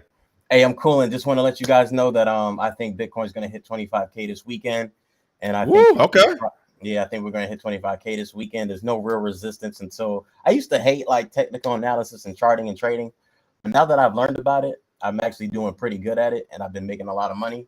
So now that I understand it, I used to talk shit about TA and all that, but now I understand it and understand psychologically where people and traders are thinking, because a lot of people are trading Bitcoin whether we like it or not. So right.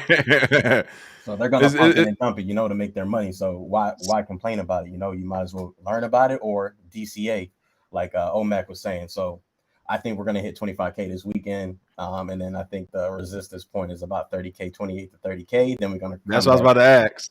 Yeah, 28. Go ahead. I didn't mean to interrupt you. Are you good? 28 to 30, and then we'll come back down. But I just wanted to hop on, say happy Friday.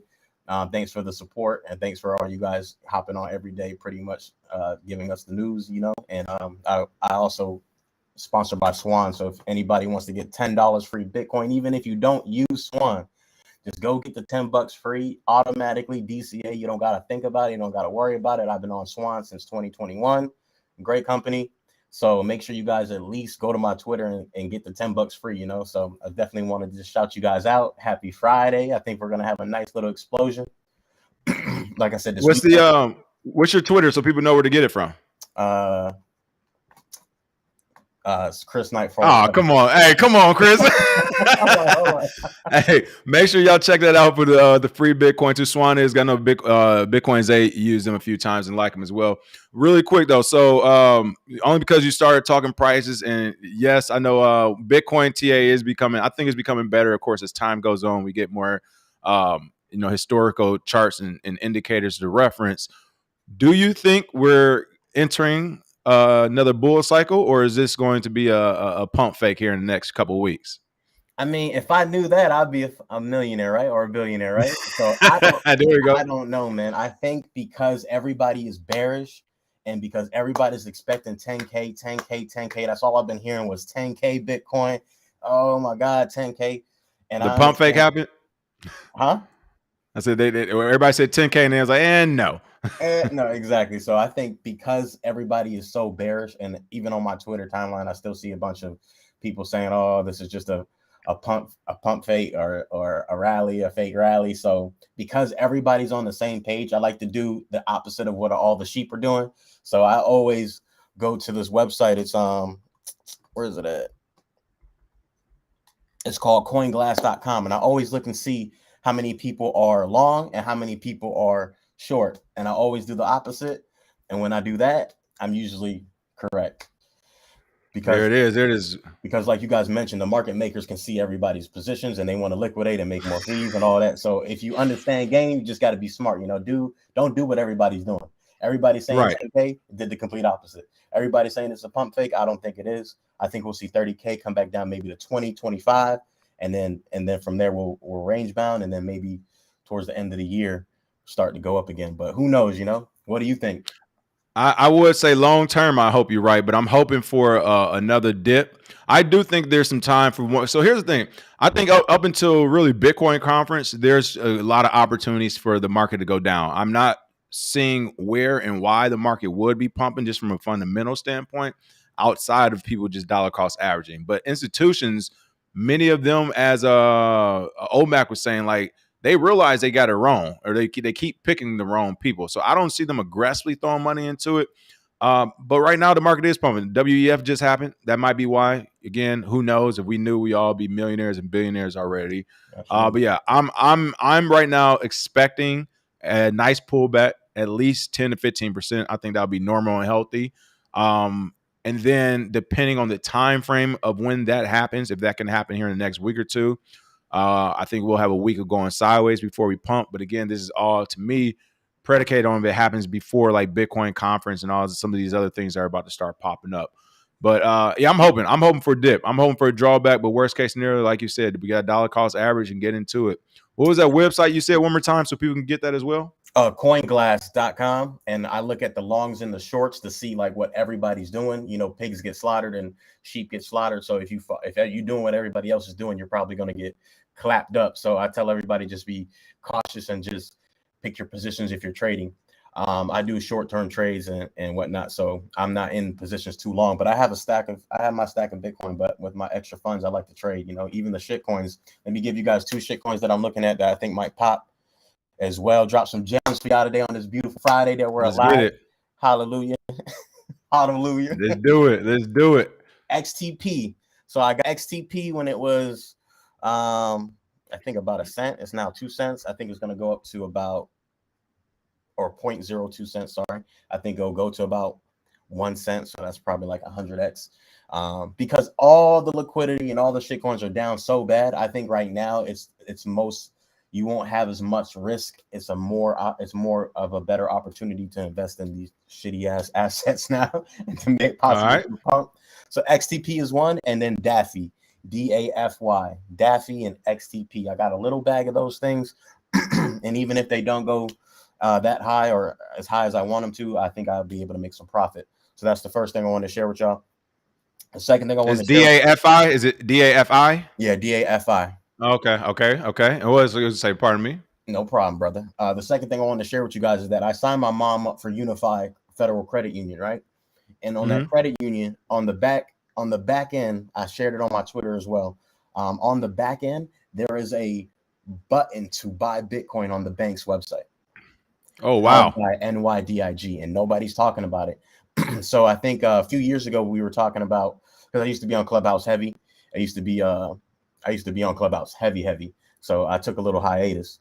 But back then we were talking about how institutions were pretty much stacking up Bitcoin, in my opinion, and they were implementing what they have now, which is that back portal to purchase Bitcoin. So now that they have that on Unified Federal Credit Union, if you guys signed that, it's crazy. You can actually buy Bitcoin through NYDIG on the bank's website, which I've heard about it for a couple of years, and now I've actually seen it, which is mind-blowing to me. So if they're implementing it into a bank's back portal or back access for you as normal individuals to purchase, I think they're getting ready to ramp up because they know what's coming. Okay, nice. All right, I will say I think we did cover that a few years ago or a couple years ago when NYDIG got the little license or thing to go ahead and do it because they were the only ones who are allowed to. So I agree with you. I do think it's coming. And this is some of the stuff when we say long-term, like I know for a fact already that is going to happen, and that's we're going to forget about so much of this stuff. It's going to be little blips on the radar. And I say that because, I mean, literally, who talks about 2017? 2017 was a historical year for a market across, like, globally, like throughout history, like throughout the historical planet being in existence of human beings. 2017 was an incredible year. It was crazy. And then literally we just stopped talking about it. So I think this is all going to be small blips on the radar once it was all said and done. I got a question because moves like that. What's that? With the debt ceiling that they're going to raise, and then also with, I don't care about the politics, but obviously I prefer anybody else besides whoever's in office. Mr. Grandpa, they're all old, right? They're all going to do what they do anyway, right? They're all controlled, in my opinion. But what do you think about the debt ceiling, and also with Lebanon, with them pretty much restructuring their currency? I don't know if you heard about that, but have you heard about Lebanon, and what do you think about the debt ceiling that they're going to raise? Obviously, that's beneficial for Bitcoin, but what do you think is going to happen in the next year or two in regards to those things? So when it comes to Lebanon, I'm not really familiar with it. I'm over here looking it up right now. Lebanon to devalue. Wow. Hilarious. Devalue their currency. Yeah, and they're going to repeg it to ours or something, or just in general? Well, I don't know if you've seen that they've actually been having issues and people trying to like rob the bank for US dollars because they've been holding back everybody's US dollars, which is another bullish case for Bitcoin. But, that's what's been going on there for like the last year. We've been having stories and seeing about that. So to answer you, I think the price of Bitcoin is going to go up. Bitcoin is becoming more popular, and the reason why is even I think if you raise the debt ceiling, the smart, quote unquote, smart people with access to capital in the world, the Ray Dalios, who is already saying, yo, I see what's happening. This isn't like sustainable. The Elon Musk of the world, who also essentially said the same thing, like, yo, we're looking at the US dollar. And all those people who are looking at this and have these assets, I think they're going to start aggressively either moving over to Bitcoin, or if they don't, which they wouldn't because of the government, they'll start implementing more things to acquire more Bitcoin. So kind of with Elon, it would be like, fine, we fully accept all cryptocurrencies for purchase. Like, I think we'll see that across the board. But bottom line, it's going to be good news. Anything right now the United States does that isn't positive for our monetary system will be good news for Bitcoin. And I don't think there is anything we can do positive. Like we just did the money printing trick. We're gonna do that trick again. It's too soon to do that trick. So I think raising the debt ceiling in literally any move the United States government makes as far as our monetary policies, it's going to be a plus for Bitcoin, especially with people who already have money, because now it's like if you are just now coming to money, just like these older people who don't want change, the new people don't want change either. They like, oh, whoa, bruh. I'm 42. I just arrived here. I want to stay here for a minute. So I think any bad news or anything, restructuring, raising debt ceilings, allies repegging their crypto, their value, their currency to ours, all that stuff is going to be good for Bitcoin. Okay. But hey, as always, much appreciate you calling in. Thank you for the dumpster dives as well. We got a couple new coins to take a peek at. Yeah. And of course, these are my favorite. I love tokens under 5 or 10 cents. Oh, bro, that gets me. I love it. Well, appreciate you. Man. Have a good weekend. Everybody, make sure you follow me. It's Chris Knight 407. Chris Knight 407 on Twitter, Instagram. Get your $10 free Bitcoin. swanbitcoin.com/Bitcoin Chris. Much love. See you guys next time. There we go. Shout out to you, Bitcoin Chris. Thank you for that. All right, we got a whole chat full. We're gonna get to everybody. We got Jams in here. JG Wentworth is in here. Then we got TB next. TB, I see you. Hold on real tight.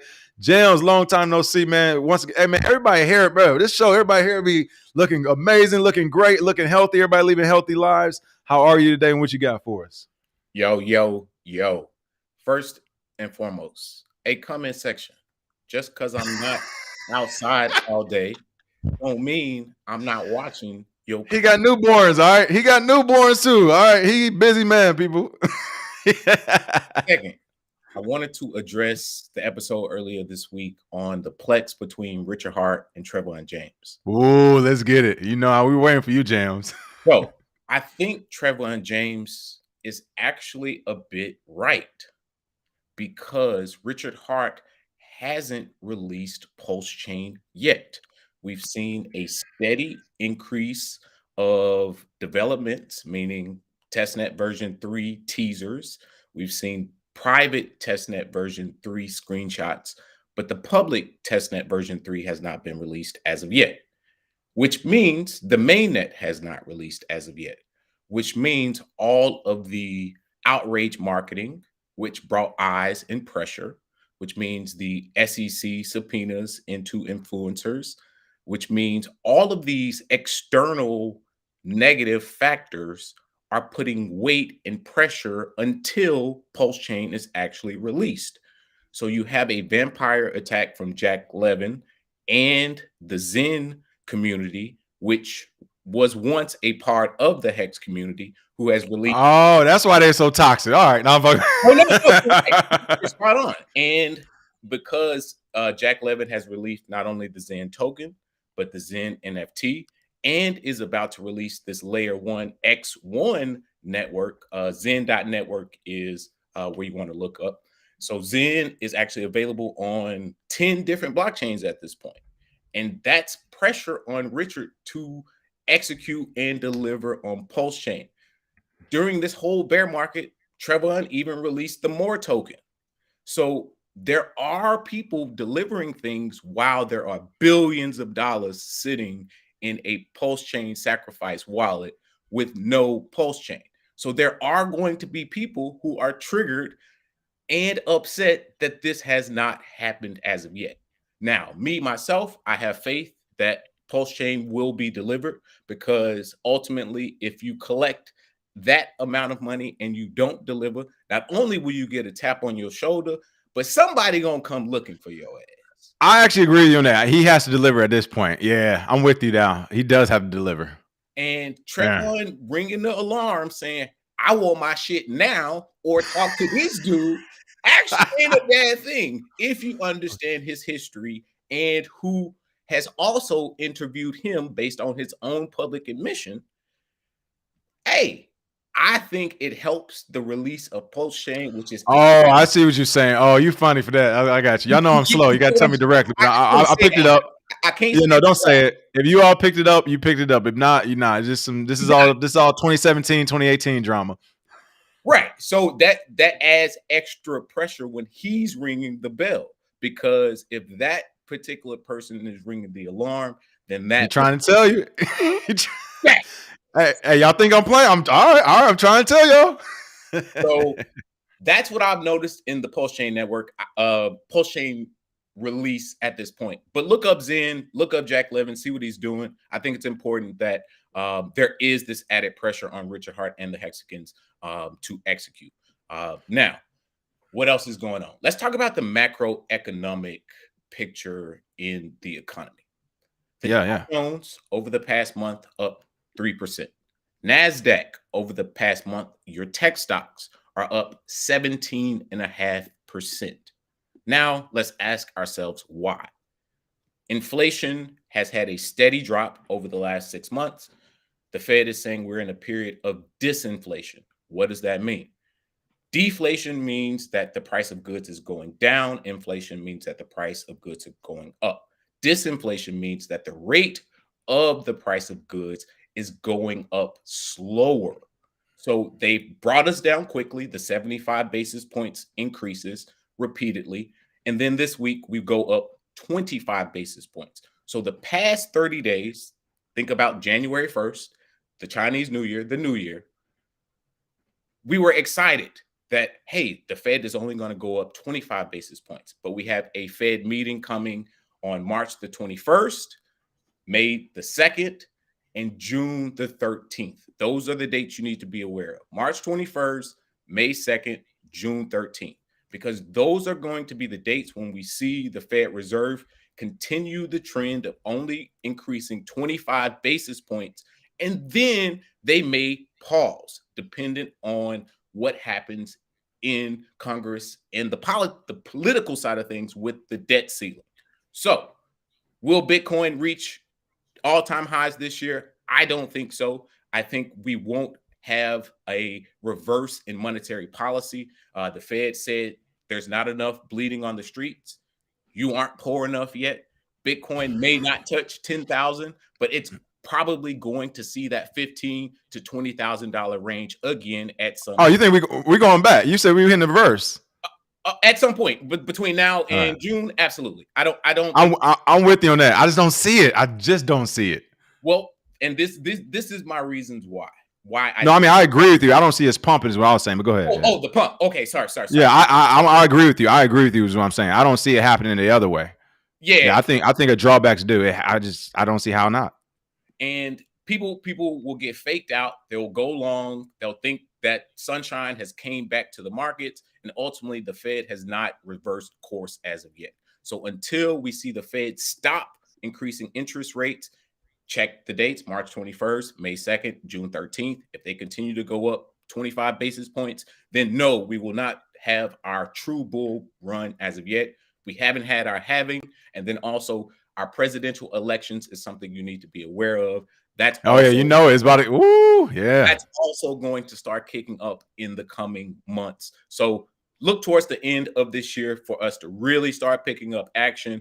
One more leg down, and then, hey, we may start running up again. Just want to come in, talk a couple of topics, but King, man, I appreciate you and Zay holding it down during this bear market. Me and Asherelle are watching you guys every day when we're not streaming. Asherelle gonna have some surprises for y'all as well coming in the next few months.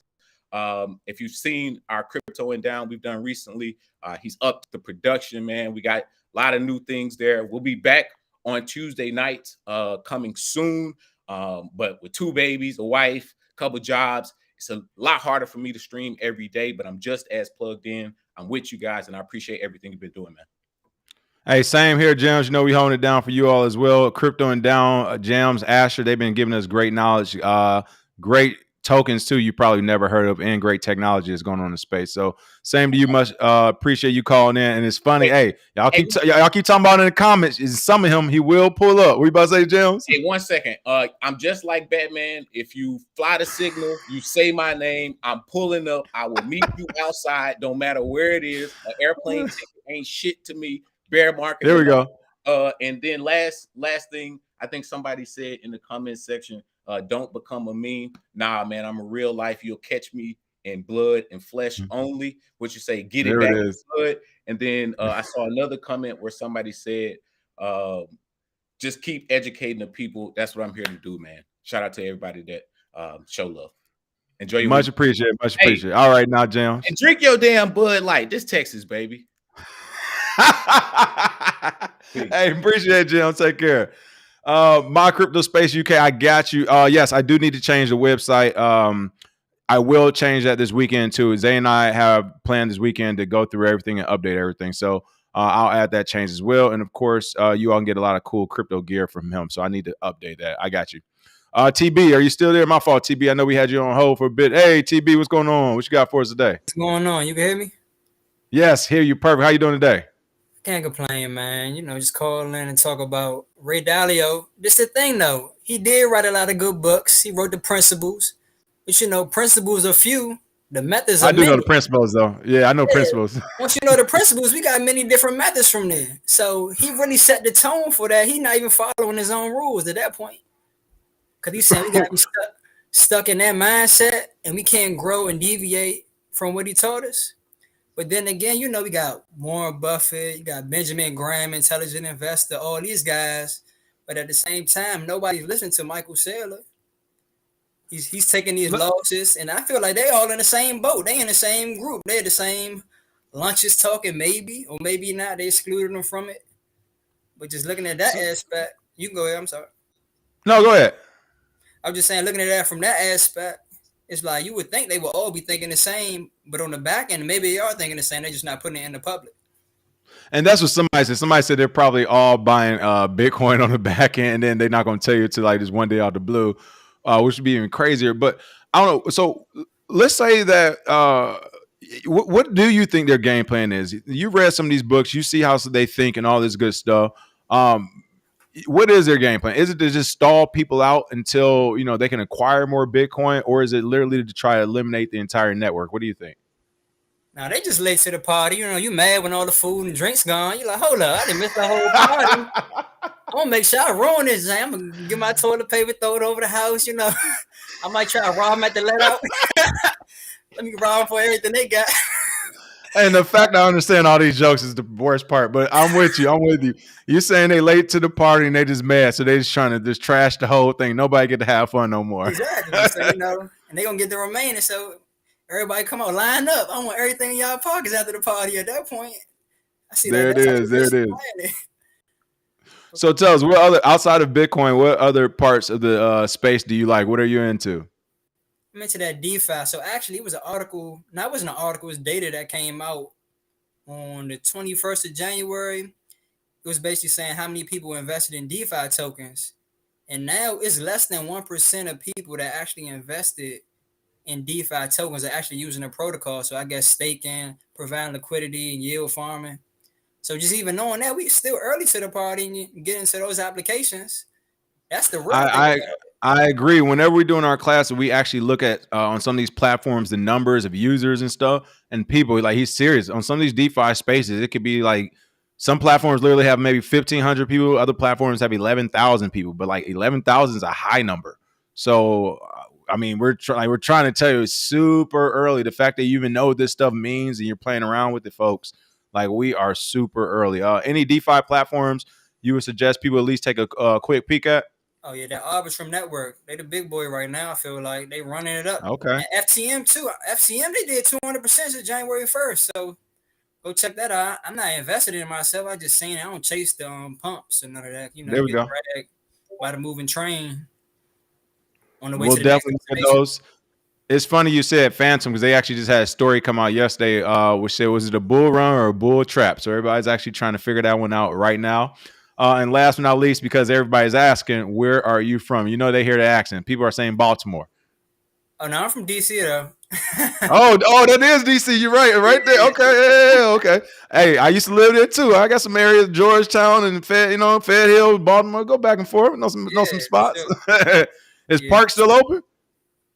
Oh yeah, you already know Park 14th Street. They still jumping. Yeah, there we go. I know what's up. Hey, appreciate the call in, TB. Anything else you want to leave before you head out today? Man, just let people know comprehension before compensation, and dollar cost I love average. that. Even if it's at the top right now, like you said, like you said, I believe every week, $25 here and there. Well, Zay always say he cut doing whatever he doing, drinking, smoking, whatever you do, cut it out, put that in there, and then you be good. 2-3 years from now, you be looking at like, hey, I got a big bag of Bitcoin or whatever DeFi protocol you invested in. But nah, one thing I'm gonna leave off InstaDApp. If anybody using that, you can live for free. I feel like going through that, just providing the collateral, then you get to borrow from yourself up to 70%. I don't know how. I ain't trying to promote the project or anything, but it hasn't. No, what is it called again? InstaDApp. InstaDApp. Okay, InstaDApp. We'll definitely take InstaDApp, like InstaDApp. PP. Okay, InstaDApp. All right, we'll definitely take a look at that. If it's DeFi, we always taking looks at. So we'll definitely take a peek at it. But no, I'm with you. And appreciate those messages you left. Again, I mean, he's right, folks. You do it the right way, you can essentially live off of this. And that's the thing. Everybody's trying to figure out how to become the billionaire of the market. It's like, hey, if you can. For some people, an extra $500,000, $1,500 a month is all they need, and that's life changing. Literally life changing for some folks. So you don't have to look literally just for the grand slam, whatever. That's why we keep saying, like, look for these base hits. Like, literally just look to get a car note paid off next month. Look to pay off your taxes this month. Like, so small things like that. And as you learn and learn more, you can go for the bigger wins, and that will come in time as well. But hey, much appreciated call, TB. Shout out to DMV in the DC area. Love that area, man. All right, peace, man. Appreciate it. I'm about to be jigging tonight. All right, now. I'll check you out later. Thanks for the call, in. Peace. Yep. All right. Hey, this is an awesome FBF right now. Fuck Bitcoin Friday. Going to get into these last couple of stories. My crypto space said, where can you find new projects? So again, folks, in our classes, we go over this type of stuff, but I'll just keep this one super simple real quick. And that's Google. Like, I show people when we do our class every week all the time, like, yeah, there's information I already have. Of course, you can scour like Telegram, the Bitcoin forum are great places, Twitter and stuff like that. But also just literally Google, like sometimes like best new DeFi projects out there, best new DeFi chains, blah, blah, blah. And then just go down the rabbit hole from there. Usually it's going to have different influencers talking about different stuff, different articles. You'll learn to spot the difference between articles that are actually sponsored, like i.e. being paid for, and being promoted as just a regular article versus an actual article about projects. But literally just any type of research you can do whenever you find new tokens, just write them on a list, write new projects on a list, and then it's kind of your responsibility to do that due diligence on it. But yeah, I mean, like I say, I always tell people the easiest way is literally just Google or talk to other people. Go to different influencers, different Twitters, all that different stuff, and see what projects people are involved in and do the homework. Really quick, we got Coop DeVille calling in. Coop DeVille, what's the word? How you doing today? Everybody on stage, man. I'm an OG and it's good to see y'all, man. Brother from DC, what's up? I was sitting there later and I ain't wasn't really watching, but I'm listening, and I said that sounds like one of my homies just said. So what's up, homie? You out here in DC? We gotta connect, man. I'm out here in Bowie, yo. But I've been in DC all the time. We gotta connect, brother. So anyway, yeah, I just want to chat in and just listen to everybody's comments. I've been real busy doing my shit too, man. We got some interesting stuff going on, bless, man. I don't know, man. Hey, well, much appreciated, Coop. I was going to say, I'm going to have to cut you short today because I can only hear half of what you're saying. I got it, but it was muffled, just to let you know. But appreciate the call in, brother. Hey, make sure you all check out Ryan Coop DeVille. At this point, he's been in the space for some years now. He's putting in a lot of good work. I know he's going around different colleges and schools and preaching that Bitcoin education. So make sure you all check out Ryan Coop DeVille as well. I know he's in the comments with his information if you want to check him out. Appreciate that again, Coop. All right. Last couple of stories we wanted to go ahead and cover again. We were talking at Logan Paul. I just wanted to finish that. For the most part, I think we really hit the nail on the head of the story. We've been on this a few times, but again, it's just official now. Court filing February 2nd. District Court of the Western District of Texas. Plaintiff Don Holland alleged that Paul and executives at CryptoZoo executed a rug pull by promising purchasers of the non-fungible tokens exclusive access to crypto assets,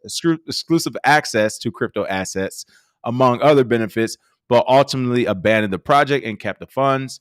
As part of the defendant's NFT scheme, defendants marketed CZ NFTs to purchasers by falsely claiming that in exchange for transferring cryptocurrency to purchase the CZ NFT, purchasers will later receive benefits, including, among other things, rewards, exclusive access to cryptocurrency assets, and the support of an online ecosystem to use and market CZ NFTs. Here it is, Attorney Tom. We have officially filed a class action lawsuit in the Western District against Logan Paul et al. For the CryptoZoo fiasco. This is in addition to the numerous cases heading to arbitration on the matter. That's the Western District of Texas. One thing I would say about this is, even if he had good intentions, that is Logan Paul and everything, where he really messed himself up at it as far as legally goes, is that response video he did to CoffeeZilla.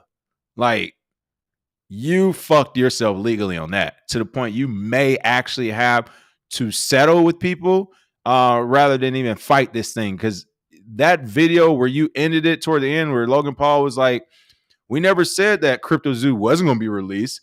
It'll be like, maybe like it'll be, we never gave you a date, like that type of, you were trying to be, to me, it seemed like you were trying to be facetious. I think you even had like a little smirk on the face or whatever. Like, we never said when it'll be released, like still more to come. It's like, oh, okay. So you think this is a game. That video you did in response to CoffeeZilla, that's enough to keep you in court. I'm not going to say it's enough to win. And again, you all know when it comes to litigation in this space and regulations, and I'm all for hands off. I'd rather it not go down like that. I'd rather, projects do what they're supposed to do, and people live and die by the decisions they make.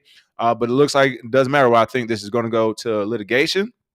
And yeah, that video, like I said, that video response to CoffeeZilla, the first and the second one, because not only did you make the first video pushing back, which you should just like, fine, you did it, you should just left that there. Then you made a second one essentially apologizing on the pushback and was like, we got some things to fix. Again, for a good lawyer in a court of law, they can almost make that look like an admission of guilt. So not saying it's a win, but I will say he will be tied up in litigation now with those videos he released after that. I wouldn't have done it again. It's kind of funny. Like, it goes to show. I think, what does the saying go? Like, the you're your own worst lawyer or something. Like, you should not be defending yourself. And I say that because, I mean, goodness gracious, in the last 6 weeks, you got SBF doing videos left and right. You got Logan Paul doing videos after his rug pull and stuff. It's like, you all really think you're that smart and that powerful that you can plead your own case? Like, it does not work like that. Shut up and get a lawyer. They think they're so smart, but none of them really are. It's really funny to me. Shut up and get a lawyer. You shouldn't be like, what? Talk about no open case or no possible case. What are y'all doing? Shut up and get a lawyer. So that's all I got to say about it. Who knows? It was an actual rug pull. If you watch the CoffeeZilla series, it was a lot of mess going on with that project as a whole. And we've covered this many times. I think the bottom line is, again, I wouldn't really blame it on Logan Paul, because the users need to do their due diligence instead of just saying he's an influencer, so his crypto project must work. That makes no sense to me. But then again, on Logan Paul's side or whatever, I wouldn't have done the videos. This is going to be interesting to see. Only reason we're even, I'm gonna say only, but one of the main reasons we are covering stories like this, though, these are important stories, is because it will set precedent, as we keep saying. These are the first court cases of these types in mass across the United States and the world. When you're talking about crypto rug pulls and securities of cryptocurrency, like, these are all new. So each one will set precedent for the following cases, and you better believe this won't be the only rug pull, right? So we're paying attention to this to see how it's handled. If he loses this thing and they come down hard, I mean, I think that would scare a lot of influencers away from at least doing their own projects. But if nothing happens, for the most part, I think the opposite will happen. We'll see a little bit more of the same type of rug pulls in the market, as other people will see this as a good way to do a money grab. And if it doesn't work, it doesn't work. If it does work, it does work. So those are my thoughts on that. And last but not least, had to cover this article as well. This is disheartening to see, but it looks like the hole is getting deeper and deeper for Silvergate. They are facing a Department of Justice investigation over the FTX and Alameda dealings. As I just said, I am not for this. I think it is not right, especially when you're talking about a bank like Silvergate. It is not their job, in my perspective. I don't know banking licenses and compliance. Like, maybe in that literature, legally, it is their job. But to my knowledge, just off perception, I did not think it's their job to be telling different companies, even if it's the same company or shell company or whatever, how to move their money. That is why I like Bitcoin. Like literally this reason. I've had this issue in real life trying to move large sum, or what I would consider a large sum, not even a large sum to others in this world, but what I would consider a large sum, let's say thousands of dollars I'm trying to move off one bank or cash out. I have had the issues where the bank is like, what do you want the money for? What are you going to do? And it's like, it's my money. What do you ask me about my money for? I got this money from being deployed too. So why are you asking me about what I want to do with a heap of money if it's mine that I got off of military deployment for the United States government? It's a private company doing that. I am against it. They should not be able to do it. I don't like it, and that's why I like Bitcoin. So to me, when I'm looking at Silvergate getting issues from the Department of Justice as well as others, because as it says here, they haven't been accused of any wrongdoing, but prosecutors want to see how deep the dealings between the crypto bank and FTX went. It's like, we don't have nothing to do with it. It's nothing. We don't have anything to do with FTX and what they did. All they did is, even if FTX directed user funds be moved from their FTX accounts to Alameda's to the bank, all you're saying is that the capital you have in your control under your business, you want to move to another business, either you control or they okay. Either way, that is not the bank's fault about those funds. Like, essentially, if it is their fault, you're telling these banks, and I know why they're picking on them. They're picking on them because they're a crypto bank. But essentially, you're saying your compliance department needs to go so far as to not only know about the companies you bring on board for your bank, but to literally know where every transaction that they even receive, who it belongs to, how it should be moved. Like, are you kidding me right now? This is crazy. Like, there's no way they should be expected to know this much. But again, this is crypto bank Silvergate. And again, it's because it's a crypto bank, I think they're getting this attention. They're reportedly being probed by the United States Department of Justice fraud unit over its involvement with the bankrupt FTX exchange and its affiliates. The probe is investigating Silvergate's hosting of a leak to former FTX CEO Sam Bankman-Fried's businesses, according to a February 3rd report by Bloomberg, which cited people familiar with the matter. And another thing, you definitely should not be holding Silvergate Bank accountable if the head of the SEC, Gary Gensler, knew about FTX as well. Like, are you kidding me? You're going to hold the bank accountable, but not the actual securities chairman? Like, this is crazy. But California-based crypto bank is not accused of any crime, but investigators are attempting to discover how the dealings with FTX and Alameda went. I'm going to tell you how what's about to happen right now, how this game actually goes. This is just the FTX thing, Alameda. That's just what the government needed to come inside the house. Like, that's the search warrant. But now that we're in here, what else you got going on? That is what's about to happen to Silvergate. They are the bank for the majority. I won't say majority, because I won't even say I know. For many big crypto companies and many crypto companies in general, Silvergate Bank has been the bank of choice. Now, if the feds, who haven't been able to really figure out a way to pry themselves in there, now have a reason to pry themselves in there, once they're there, they're not going to just say, so tell me about FTX and Alameda. That is fucking stupid. We don't work like that in the federal government or military. No, it isn't like that. They're going to ask about Alameda and FTX maybe the first couple questions, but most of the questions are going to get a little bit broader. So tell me, when you have new crypto clients, how do you do the banking? Oh, okay. So give me an example of other clients outside of FTX and Alameda you've worked with where you've seen this type of stuff. Literally, they're just going to be getting more data and more information about the bank and its practices and which companies are doing what and how. And mark my words now, remember, nobody's in trouble. They just want to take a quick peek. If they're allowed to take this peek, within 6 to 8 months, there will be additional companies that are banking with Silvergate Bank will become under investigation of the Department of Justice of the United States. Watch what I say. They're about to go to Silvergate using this as their excuse, and the government allows it, and they're about to open up books. They're going to get all types of information. They're about to be interviewing everybody. And within 6 to 8 months, there will be an additional 2 or 3 companies that bank with Silvergate that will mysteriously come under the investigation in the United States. I am telling you. So to me, again, they're just doing this because they're a crypto bank. This gives them entry into their business, into their books and all that good stuff. And then we'll see what shakes from there. Because at the end of the day, I mean, I highly doubt they're just going to use them to find more evidence against FTX and Alameda. I mean, what more evidence do you need? The money's gone. You don't even need evidence. The money's gone. It's that simple. So we'll see. You can see here the Silvergate Department of Justice fraud probe will probably create some FUD for crypto exchanges. What I tell you, Funny how they always time these announcements.